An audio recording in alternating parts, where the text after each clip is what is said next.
Retired NASA astronaut Leroy Chiao joins me now to talk more about this launch. Great to have you with us.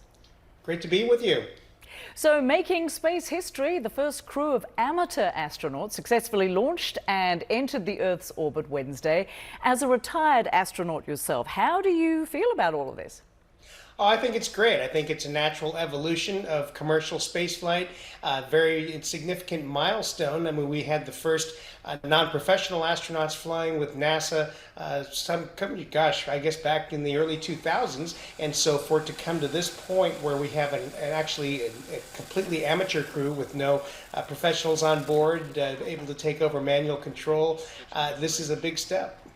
It must be a little daunting, though, for the four of them up there. I mean, if there were some sort of emergency, there's really no one to fall back on, is there? Well, the flight is fully automated, and so the spacecraft can also accept, of course, ground commands from the Mission Control Center. And if all else fails, the spacecraft can deorbit itself and come back down to the ground. So, you know, the people who have built this spacecraft and thought about the automation have thought through all the scenarios they can. And so the crew really should be just fine. But you're right. I mean, at a very high level, you know, there's always some comfort in having a professional pilot on board who's been trained to fly the vehicle in the very worst case. Yes, I would think so. And of course, these four ordinary citizens will orbit the Earth for 3 days and gather scientific data on the impact of space on the human body. What all will that entail, and just how significant is this?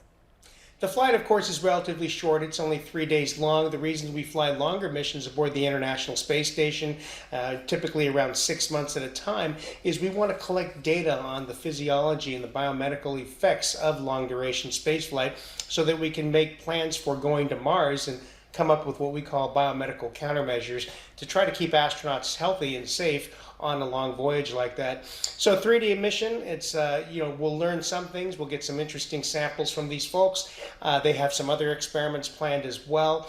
And also, of course, they're going to be raising funds for a children's hospital. So they're going to be keeping quite busy doing some significant work. Yeah, and having a lot of fun at the same time, no doubt. And of course, you touched on this. This launch fulfills SpaceX founder Elon Musk's original goal of making humanity multiplanetary and eventually colonizing Mars. How achievable is that, do you think? And what is your view of that goal or that dream? Well, it's very exciting because Elon Musk said from the very beginning when he founded SpaceX that he's doing it because he himself wants to go colonize Mars and build these colonies.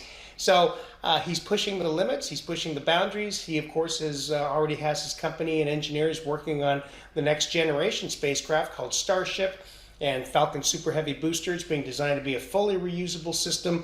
And he says one day a version of that spacecraft will take out around 100 people at a time to Mars. And so he's moving very quickly. He's only been working on Starship for a few years, but the company is preparing for its first orbital flight test without astronauts on board. But nonetheless, this is very fast development pace to actually be almost ready to launch a brand new spacecraft and booster into orbit, in just a few years. All very exciting stuff, and always fun to chat with you, retired NASA astronaut Leroy Chiao. Many thanks.